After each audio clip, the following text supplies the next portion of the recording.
दोस्तों, जब भी हम अपना घर बुक करने जाते हैं तो ये बहुत ज़रूरी है कि घर बुक करने से पहले हम अपनी होम लोन एलिजिबिलिटी चेक कर लें। अगर हम होम लोन एलिजिबिलिटी चेक नहीं करते हैं और घर बुक कर देते हैं तो जब अपन लोन करने के लिए जाते हैं तो वहाँ पे आपको दिक्कत आ सकती है।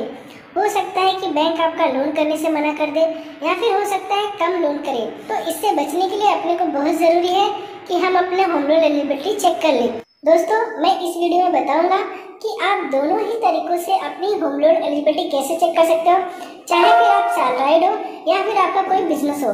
फ्रेंड, जब भी आप घर बुक करने जाते हो तो कुछ फैक्टर्स रहते हैं जो आपको एक बार क्रॉस चेक जरूर कर लेना चाहिए घर बुक करने से पहले।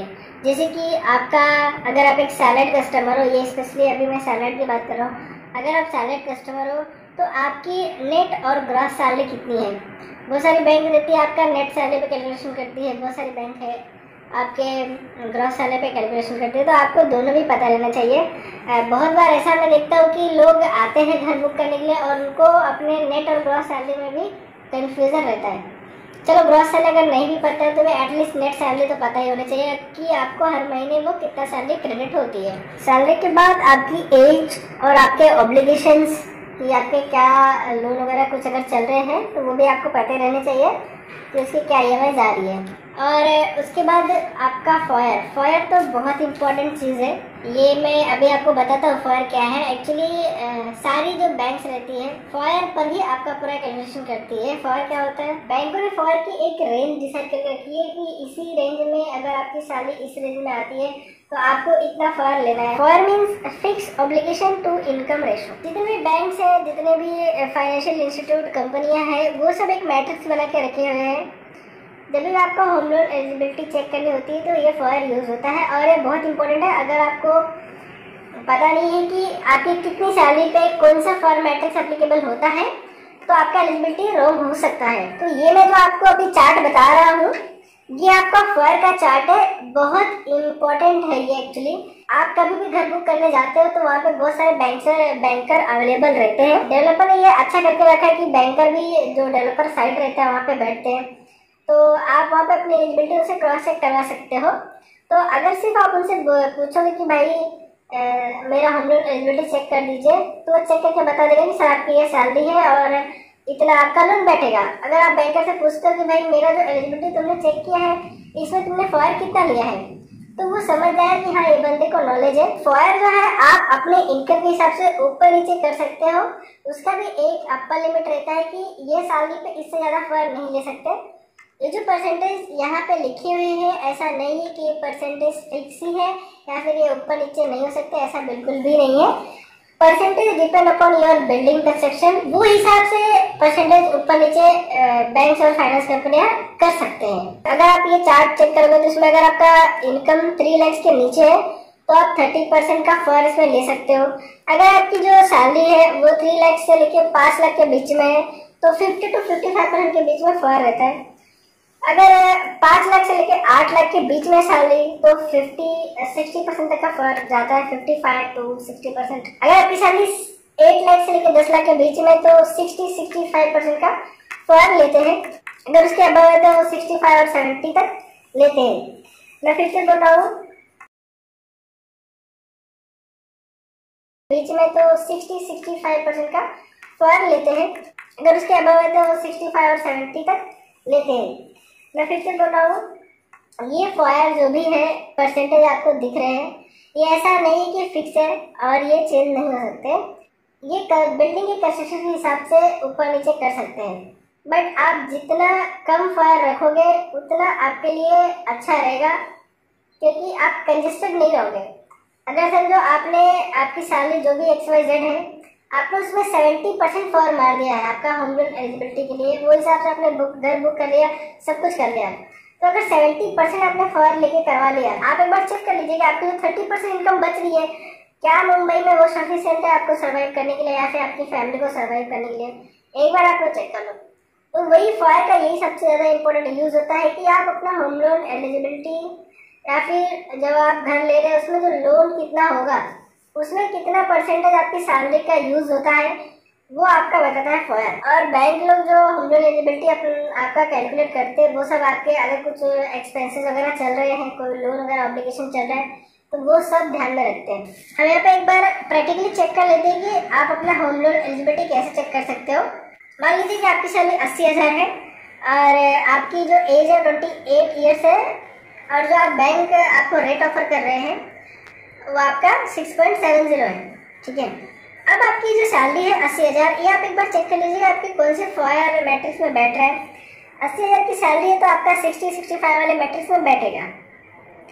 तो 80,000 की सैलरी पे अगर आप 60% का फॉयर लेते हो, अगर आप 80,000 की सैलरी पे 60% फॉयर लेते हो तो बचता है 48,000। अब इसको अगर आप कैसी में डालोगे, EMI 48,000, रेट और आपकी एज, तो आप एलिजिबल हो 74 लाख के लिए, ठीक है। बहुत सिंपल है। जो आपका EMI कैलकुलेटर है आपका प्ले स्टोर पे है, आप डाउनलोड कर सकते हो, बहुत अच्छा है। एक दूसरा एग्जांपल देखते हैं। अगर आपकी सैलरी 80,000 रुपये है, आपका एक कोई लोन चल रहा है, सपोज कार लोन चल रहा है, उसकी EMI जो है 12,000 रुपये, ठीक है। आपकी एज 28 साल है और रेट जो आपको बैंक दे रही है वो 6.70 दे रही है, ठीक है। तो 80,000 की सैलरी में जो आपका फॉयर मैट्रिक्स बैठ रहा है 60 से 65,000 के बीच में, तो उस पर आप फॉयर ले लीजिए। 80,000 में मैंने फॉयर ले लिया 60%, ठीक है। उसमें से आपका जो 12,000 रुपये का ऑब्लिगेशन है ये माइनस कर दिया मैंने, ठीक है। अब ये जो अमाउंट बचा है ये EMI में डाल देता हूँ और आपका रेट डाल देता हूँ, आपकी एज डाल देता हूँ। अब आप जो एलिजिबल हो 55 लाख के लिए एलिजिबल हो। तो इस तरह से आप अपना होम लोन एलिजिबिलिटी चेक कर सकते हो कि आप, अगर आपकी 80,000 की सैलरी है तो मेरा जो लोन रहना चाहिए वो 55 लाख के ऊपर नहीं जाना चाहिए।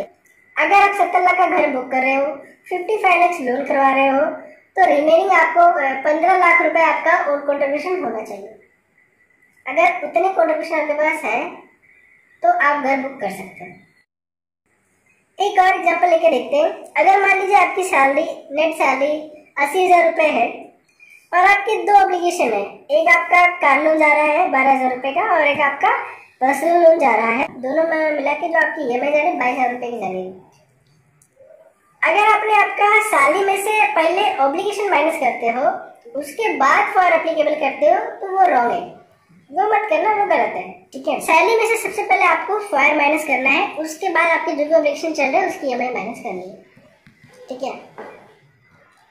तो ये आपकी सैलरी है, इसमें से मैंने फॉयर पहले माइनस कर दिया, उसके बाद आपका जो लोन चल रहा है 22,000 रुपये का ऑब्लिगेशन वो मैंने माइनस कर दिया है। अब यहाँ पे आपकी एज वही पकड़ते हैं, आपकी रेट भी वही पकड़ते हैं। अब एक एलसी में EMI, रेट, एज डाल देते हैं। अब आप जो एलिजिबल हो वो 40 लाख के लिए एलिजिबल हो। बहुत सिंपल है, आप इसे एक बार जरूर चेक कर लीजिए। ये तो हो गया दोस्तों आपका इनकम के हिसाब से आपकी एलिजिबिलिटी। सेकेंडली आपको सिक्के का दूसरा पहलू भी देखना है।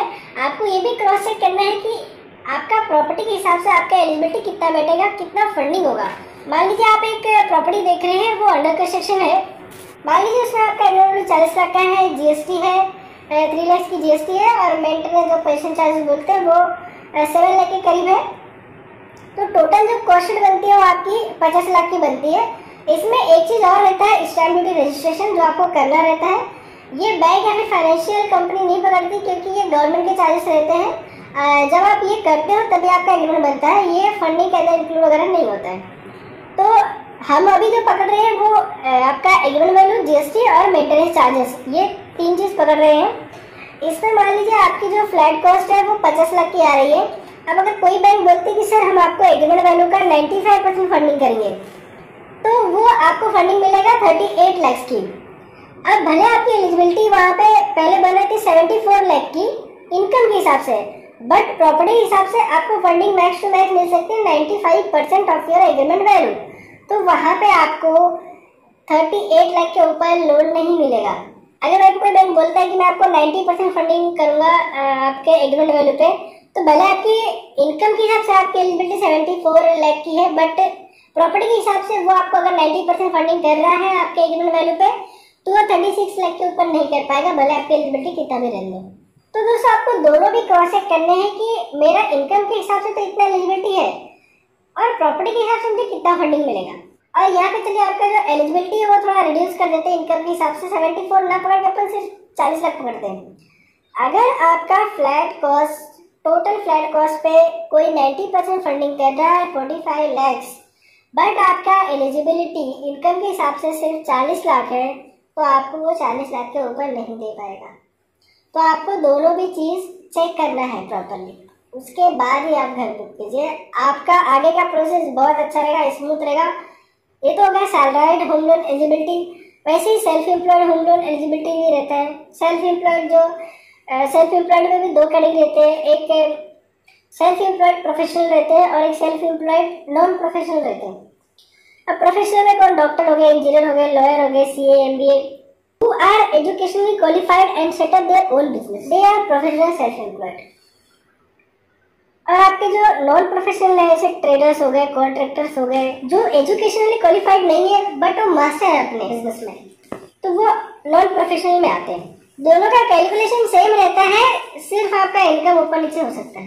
अब सेल्फ एम्प्लॉयड में ITR फाइल करना पड़ता है, ITR मैंडेटरी है, अगर कोई नहीं करता तो फाइल कर दीजिए भाई। जो भी आपका ITR रहेगा, आप ईयरली ITR पे करते रहोगे, वो डिवाइड बाय 12 कर दोगे तो आपको मंथली इनकम आ जाएगा। जैसे आपने सैलरी का कैलकुलेशन किया सेम वैसे यहाँ पे करना है। बट बहुत सारे यहाँ पे ऐसे लोग रहते हैं जो टैक्स बचाने के चक्कर में ITR कम फाइल करते हैं। ये सब ऊपर वालों को भी पता रहता है, बैंक को भी पता रहता है कि ये भाई बंदे का ITR कम है। क्रेडिट टीम आपका बैंकिंग ट्रांजेक्शन ही चेक करती है और उसी के बेसिस पे आपको लोन करती है। तो दोस्तों मैं आशा करता हूँ कि अभी जब भी आप अपना घर बुक करने जाएंगे तो उससे पहले आप अपनी होम लोन एलिजिबिलिटी जरूर चेक कर लेंगे। ये वीडियो आपको कैसा लगा हमें कमेंट करके जरूर बताइए। मिलेंगे नेक्स्ट वीडियो में। Thank you.